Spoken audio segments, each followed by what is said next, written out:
बच्चों, आज हम वह चिड़िया जो यह कविता पढ़ने वाले हैं, जिसके कवि हैं केदारनाथ अग्रवाल। प्रस्तुत कविता में नीले पंखों वाली एक सुंदर चिड़िया के विषय में वर्णन किया हुआ है। यह चिड़िया जुंडे के दानों को रुचि से खाती है। यह मधुर स्वर में गाती है और जंगल में इधर उधर उड़ती रहती है। चिड़िया नदी के जल से अपनी प्यास बुझाती है। इसके नीले पंख अत्यंत सुंदर है। चिड़िया को अनाज के दानों, जंगल, बाग बगीचे और नदी से बहुत प्यार है। यह छोटी, संतोषी लेकिन गर्वीली चिड़िया है। तो आइए देखते हैं कविता। वह चिड़िया जो चोंच मारकर दूध भरे जुंडी के दाने रुचि से रस से खा लेती है। वह छोटी संतोषी चिड़िया, नीले पंखों वाली मैं हूँ, मुझे अन्न से बहुत प्यार है।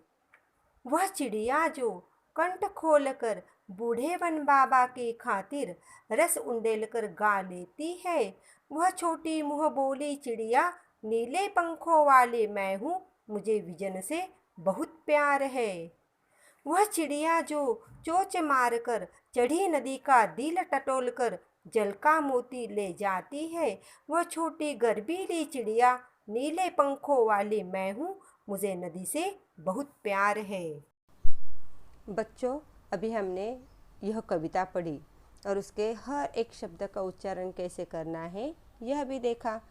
अब इस कविता के एक एक पद को पढ़कर उसके अर्थ हम समझ लेंगे और उसके अंतर्गत आए हुए कठिन शब्दों के अर्थ भी हम देखेंगे। आइए अब पहले पद को देखते हैं। वह चिड़िया जो चोंच मारकर दूध भरे जुंडी के दाने रुचि से रस से खा लेती है। वह छोटी संतोषी चिड़िया, नीले पंखों वाली मैं हूँ, मुझे अन्न से बहुत प्यार है। इस पद में कठिन शब्द इस प्रकार।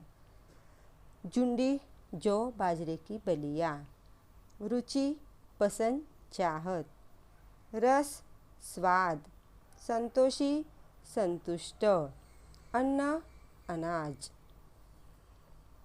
कवि केदारनाथ अग्रवाल हमें वह चिड़िया जो इस कविता के शीर्षक के माध्यम से कविता का वर्णन करते हुए कहते हैं कि वह चिड़िया चोंच मारकर दूध भरे जुंडी के दाने रुचि से खा लेती है। दूध भरे जुंडी के दाने, इसका अर्थ है जौ बाजरे की बलिया। यह बलिया हमें खेत में दिखाई देती है। जब हम ज्वार की फसल लगाते हैं तब उन्हें बलिया आती है। उसमें जो दाने होते हैं वह अधपके होते हैं। उन्हें हाथ से दबाने पर दूध जैसा पदार्थ बाहर निकलता है। इसीलिए कवि ने दूध भरे जुंडी के दाने शब्द का प्रयोग किया है। यह दाने चिड़िया रुचि से खाती है, यानी अपनी पसंद से खाती है। जैसे बच्चों, आप जब स्कूल से घर जाते हो तब यदि माँ ने आपके लिए करेले की सब्जी बना कर रखी हो तो आप उसे पसंद से खाते नहीं हैं, पर उसी जगह आइसक्रीम, बर्गर, गुलाब जामुन बनाए हो तो आप उसे रुचि से यानी अपनी पसंद से खाते हो। छोटी संतोषी चिड़िया पंक्ति द्वारा कवि हमें यह बताते हैं कि चिड़िया का आकार जिस प्रकार छोटा होता है उसी प्रकार वह थोड़ा सा खाकर ही संतुष्ट हो जाती है। इस पंक्ति से हमें कवि यह सीख देना चाहते हैं कि हमें जितनी ज़रूरत है उसी में संतुष्टि माननी चाहिए, ना कि लालच करके बहुत सारा जमा करना चाहिए। नीले पंखों वाली मैं हूँ, मुझे अन्न से बहुत प्यार है। इन पंक्तियों द्वारा कवि हमें बताते हैं कि चिड़िया नीले पंखों वाली है जिसे अन्न से बहुत प्यार है। इन पंक्तियों से कवि हमें यह सीख देना चाहते हैं कि हमें अन्न का सदा आदर करना चाहिए। जितनी ज़रूरत है उतना ही थाली में खाने के लिए ले, उसे फेंक कर बर्बाद नहीं करना चाहिए। आइए बच्चों, अभी दूसरे पद का अर्थ देखते हैं। वह चिड़िया जो कंठ खोलकर बूढ़े वन बाबा की खातिर रस उंडेलकर गा लेती है। वह छोटी मुँह बोली चिड़िया, नीले पंखों वाली मैं हूँ, मुझे विजन से बहुत प्यार है। इस पद में कठिन शब्दों के अर्थ इस प्रकार। कंठ गला, खातिर के लिए, रस उंडेलकर गाना बहुत मीठी आवाज़ में गाना, मधुर स्वर में गाना। मुँह बोली अवास्तविक जो सगी न हो। विजन, निर्जन वन, सुनापन, एकांत। इस पद के द्वारा कवि हमें कहते हैं कि चिड़िया अपना कंठ खोलकर बूढ़े वन बाबा के लिए गाना गाती है। चिड़िया गाना कैसा गाती है?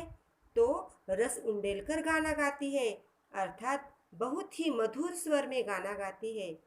बच्चों देखो, यह चिड़िया जो बहुत छोटी है, पर जो वन बाबा वनों की रक्षा करते हैं उनके लिए वह अपनी कृतज्ञता व्यक्त करने के लिए बदले में उनके लिए गाना गाती है।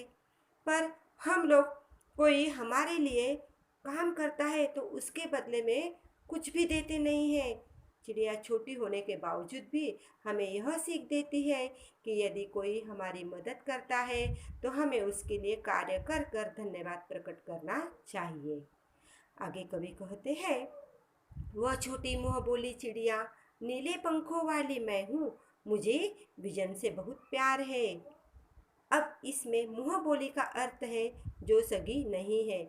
जैसे हम कहते हैं मुँह बोली बहन, मुँह बोला भाई, मुँह बोली बेटी, वैसे ही यहाँ मुँह बोली चिड़िया है।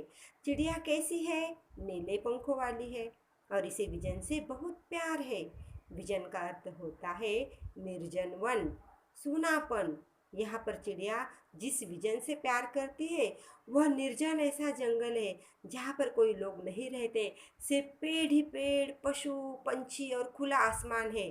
चिड़िया को जंगल, खुला आसमान बहुत अच्छा लगता है। वह स्वतंत्र होकर जंगल, खुले आसमान में उड़ना चाहती है। तो अभी बच्चों हम अगले पद का अर्थ देखते हैं और उस पद को भी देखते हैं।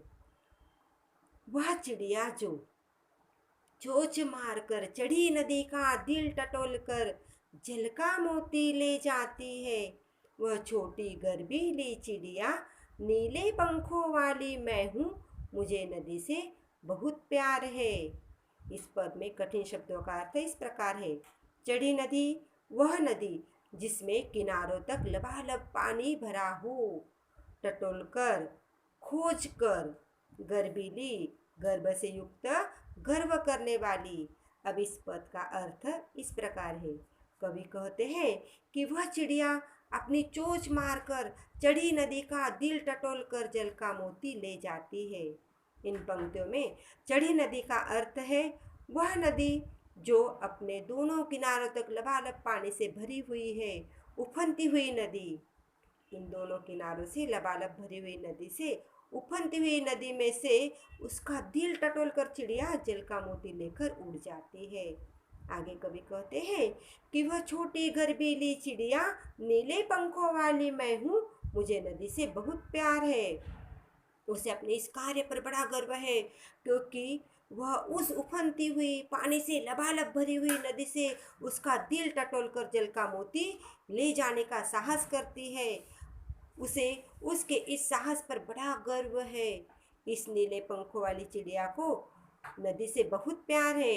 हम कवि हमें चिड़िया के माध्यम से यह सीख देते हैं कि जिस प्रकार चिड़िया उफनती हुई नदी से न डरते हुए जल का मोती ले जाती है, उसी प्रकार विपरीत परिस्थिति में हमें अपनी हिम्मत नहीं हारनी चाहिए, धैर्य से काम लेना चाहिए और नदियों से प्रेम करना चाहिए, क्योंकि नदियों के कारण ही अपना जनजीवन विकसित होता है और हम सुखी रहते हैं। आइए अब हम इस कविता से क्या सीखें यह देखते हैं। पहले पद में हमने सीखा चिड़िया छोटी है, फिर भी वह थोड़ा खाकर ही संतुष्ट है और उसे जंगल से प्यार है।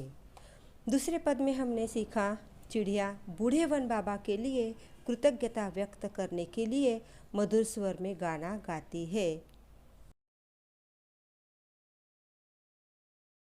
तो तीसरे पद में हमने पढ़ा चिड़िया चढ़ी नदी यानी पानी से लबालब भरी हुई नदी से उसका दिल टटोलकर जल का मोती ढूंढकर ले जाती है। बच्चों, इस कविता से हमें क्या सीख मिली? अपने पास जो है उसी में संतोष मानना चाहिए। अपने लिए यदि कोई अच्छा कार्य करता है, अपनी मदद करता है, तो हमें कृतज्ञता व्यक्त करनी चाहिए। और अपने ऊपर किसी भी प्रकार की विपत्ति आए तो उसमें घबराना नहीं चाहिए, धैर्य से काम लेना चाहिए। आशा करती हूँ आपको यह कविता अच्छे से समझ में आई होगी। प्रश्न 1। कविता पढ़कर तुम्हारे मन में चिड़िया का जो चित्र उभरता है उस चित्र को कागज पर बनाओ। उत्तर। कविता पढ़कर हमारे मन में चिड़िया के कुछ इस प्रकार के चित्र उभरते हैं। चिड़िया का आकार छोटा है, वह नीले पंखों वाली सुंदर चिड़िया है। चिड़िया मधुर स्वर में जंगल में गाती है। वह बहती नदी का पानी पीती है। उसे स्वतंत्रता अत्यंत प्रिय है। अब हम चिड़िया का सुंदर चित्र बनाते हैं।